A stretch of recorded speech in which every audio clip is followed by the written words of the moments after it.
And இப்போ வந்து நம்ம வந்து அப்டேட் ஸ்டேட்மெண்ட்டை பற்றி பார்க்கலாம். இந்த அப்டேட் ஸ்டேட்மெண்ட் என்னென்னா, ஃபார் எக்ஸாம்பிள் இங்கே வந்து நான் நேம் ஆண்டோன் இருக்குது, சிட்டி சென்னைன்னு இருக்குது, டிபார்ட்மெண்ட் எலக்ட்ரிக்கல்னு இருக்குது, அண்ட் எக்ஸாம் நம்பர் 3ன்னு இருக்குது. ஸோ எனக்கு வந்து இப்போ நான் வந்து 3ன்னு தப்பாக என்டர் பண்ணிட்டேன். ஆக்சுவலி என்னோட எக்ஸாம் நம்பர் 2ன்னு வச்சுக்கோங்களேன். ஸோ இங்கே 2 மாற்றணும். ஸோ அப்போ என்ன பண்ணலாம், எப்படி எந்த மாதிரி SQL query எழுதலாம் அப்படின்னு பார்க்கலாம். ஜஸ்ட் என்ன பண்ணிக்கிறேன், என்னோட இன்சர்ட் ஸ்டேட்மெண்ட்டை மட்டும் நான் ரிமூவ் பண்ணிக்கிறேன். ஜஸ்ட் நான் ஃபுல்லாக செலக்ட் பண்ணிட்டு டெலிட் கீ ப்ரெஸ் பண்ணுறேன், டெலிட் ஆகிடும். அண்ட் இதில் வந்து என்னோட அப்டேட் ஸ்டேட்மெண்ட்டை நான் எழுதுறேன். ஸோ நான் எழுதுறதுக்கு என்ன பண்ணிக்கிறேன், டேரெக்டாகவே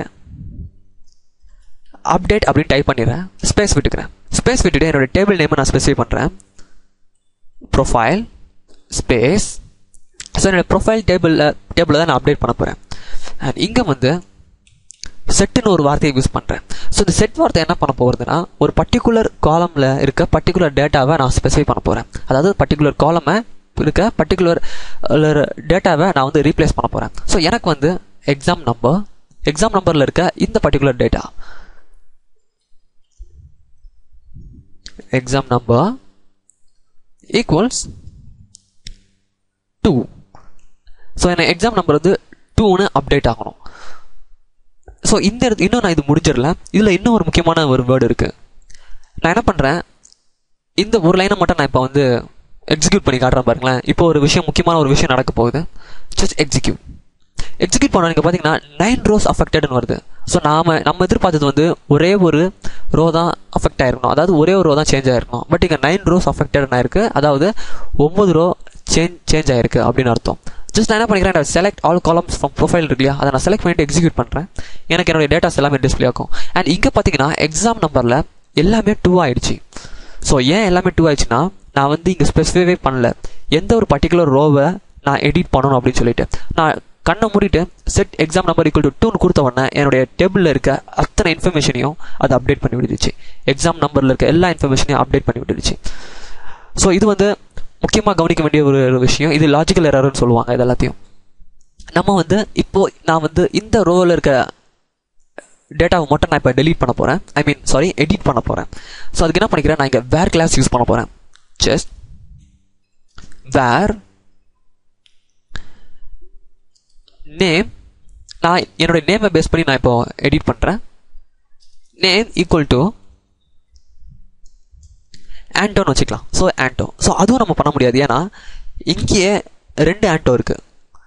ஸோ இந்த 2 ஆண்டோவில் எந்த ஆண்டோவை நான் வந்து அப்டேட் பண்ணணும் அப்படின்றது ஒரு சந்தேகம் வரும். ஸோ இதுலேயும் ஒரு பிரச்சனை இருக்குது. ஸோ அப்போ நம்ம நேமே யூஸ் பண்ண முடியாது, சிட்டியை யூஸ் பண்ண முடியாது, டிபார்ட்மெண்ட்டை யூஸ் பண்ண முடியாது.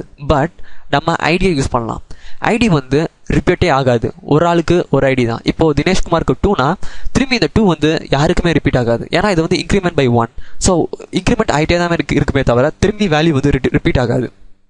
ஸோ அதனால நான் தைரியமாக ஐடியை பேஸ் பண்ணி நான் வந்து அப்டேட் பண்ணலாம்.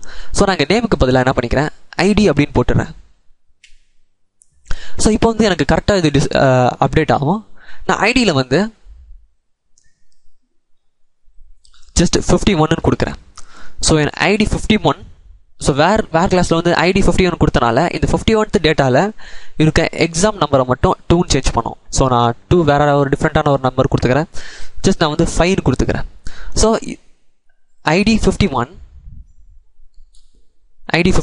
ஸோ இந்த ரோவை மட்டும் இப்போ நான் வந்து அஃபெக்ட் பண்ண போகிறேன், அதாவது அப்டேட் பண்ண போகிறேன். ஜஸ்ட் எக்ஸிக்யூட், மொத்தமாக செலக்ட் பண்ணிவிட்டு எக்ஸிக்யூட் பண்ணுறேன். ஸோ எனக்கு அந்த ஒரு லைன் மட்டும் எனக்கு எக்ஸிக்யூட் ஆகும். ஜஸ்ட் அதை இப்போ கிளிக் பண்ணுறேன். ஸோ 1 rows அஃபெக்டட்னு வருது. நம்ம எதிர்பார்த்த மாதிரியே ஒரே ஒரு ரோவில் தான் சேஞ்சஸ் ஏற்பட்டிருக்கு. நான் என்ன பண்ணிக்கிறேன், திரும்பி என்னுடைய ஃபர்ஸ்ட் லைனான select all columns from profile அதை நான் எக்ஸிக்யூட் பண்ணுறேன். ஸோ பார்த்தீங்கன்னா என்னுடைய கடைசியான ஒரே ஒரு ரோ மட்டும் இப்போ எனக்கு அஃபெக்ட் ஆயிருக்கு, அதாவது அப்டேட் ஆயிருக்கு 5ன்னு சொல்லிட்டு சக்ஸஸ்ஃபுல். ஸோ இப்போ உங்களுக்கு எப்படி வந்து டேட்டா பேஸில் இருக்க இன்ஃபர்மேஷன்ஸ் வந்து அப்டேட் ஆகுது அப்படின்றத தெரிஞ்சிருக்கும். ஸோ அதுக்கு முக்கியமான காரணம் இந்த அப்டேட் SQL query தான். ஸோ இதுதான் காமன். நீங்கள் ஆன்லைனில் பண்ணாலும் உங்களுடைய ஃபேஸ்புக்கில் உங்களுடைய ப்ரொஃபைல் இன்ஃபர்மேஷனை அப்டேட் பண்ணும்போது இந்த SQL query தான் ரன் ஆகுது ஆக்சுவலி பார்த்தீங்கன்னா.